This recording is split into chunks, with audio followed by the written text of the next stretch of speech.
There are plenty of stories surrounding the Saskatchewan Rush. There's great players and even better plays. There's bloodlines and there's rivalries.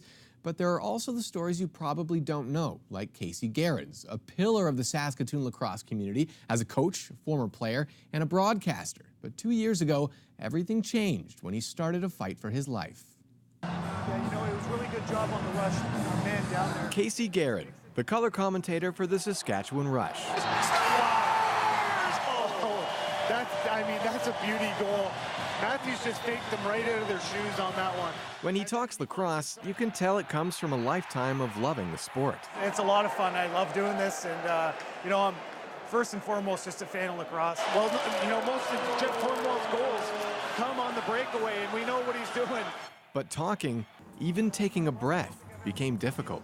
It feels like you've just been running as fast as you can for as long as you can, and then you stop, except most of the time then you can catch your breath. And here you just don't catch your breath. A duct in his chest was bursting, causing fluid to leak onto his lungs. This same issue ended his playing career a decade ago, and the problem was returning, more life-threatening than ever. It wasn't until he got admitted to the hospital in September that I realized this was something maybe a little bit bigger, and he wasn't getting discharged, and he just kept getting worse and worse. I was still calling the games when I was in the hospital in Saskatoon when I could. I probably made every second game, and the games that I missed, I physically couldn't get up and walk. On game day, getting to the broadcast booth meant a walk up the stairs. A lot of stairs. I pretty much took a break at every landing. I knew how badly he wanted to be there, and he called it jail. He felt that was the only thing that got him out of jail was doing the games. It was very nerve-wracking until we got up in the gauntlet. He recaught his breath because, I mean, it sounded awful when he climbed stairs. It was brutal. We were literally in the middle of calling the game, and there were paramedics changing my oxygen tank right behind me. I actually missed a goal. I just threw my arms up. I said, Fraser, you gotta call it, buddy. Then his condition got worse. The doctor said, I don't really know if we can do anything else to keep it from happening. And I kind of had to finish his sentence so until I die.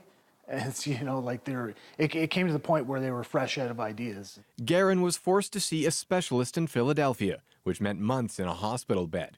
Health insurance covered much of the costs, but not all of them. We had to pay our own flight down there, and then when he was in the hospital, that was all covered. So I just had to pay for myself. It was a significant amount of money, but it could have definitely been worse. Hundreds of thousands of dollars worth of medical glue sealed up the issue. Guys like Vito himself. Now Guerin is back in Saskatoon, on the road to recovery, and back behind the mic. Rush defense is at their best. There is still a chance that his illness could come back. It will probably be with him his entire life.